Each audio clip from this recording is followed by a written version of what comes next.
Well, good morning. We're so excited, so happy for what all's been going on in our life. As of yesterday, we become grandparents for the first time, and man, what a love, what a joy. I got my wife with me this morning. We're excited. Tell them a little bit about it, honey.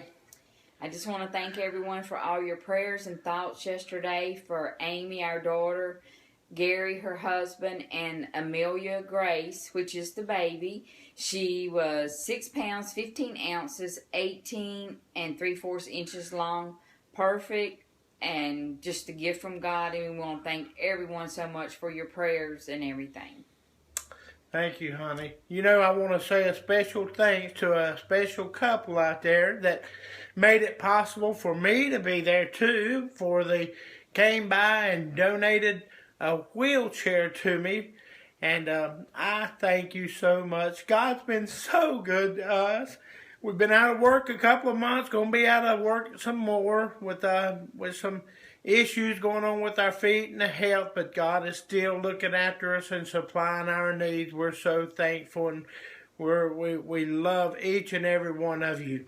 Thank you, honey. I'm going to share a thought with you this morning that coming home last night, I thought, wow, God is so good. And, you know, just last week, we had our anniversary.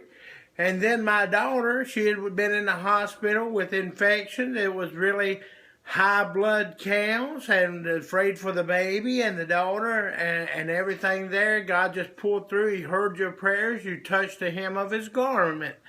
But I was thinking, I said, man, how lovely, how wonderful that we have someone we can go to. And I got to thinking about marriage. You know, one of these days, my friend, he's coming back. We're the bride and he's the groom. And out of Solomon chapter 2, I want to share some verses here with you. Solomon chapter 2. At verse 8, it says, the voice of my beloved, behold, he cometh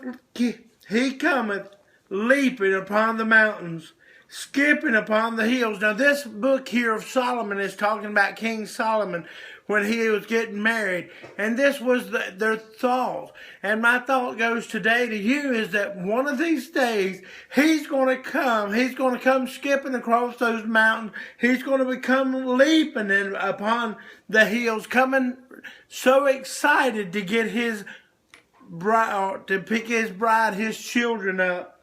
It said, my beloved is like a young hart. Behold, he standeth behind a wall, and he looketh forth at the window. You know, I'm sure if we could see that he's standing there, he's looking through the clouds, and he's just waiting for that trumpet to sound. He's waiting for the Father to say, go get my children. Go get the bride and bring them home. It says that he is showing, verse 9 says he's showing himself through the lattice. I can see him standing there. In the picture here, he's looking through the lattice there. He's looking at his bride. He can't hardly wait to get his bride. And they become as one. Well, you know what, my friend? One of these days, it's the same way. He can't wait to come and get us, to take us to a heavenly home. So we're excited about being grandparents. But when I look at this here, I'm so excited about one of these days.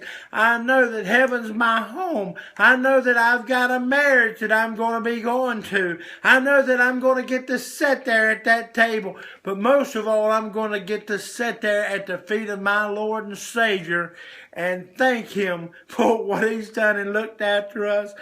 You guys have a blessed day. We love you.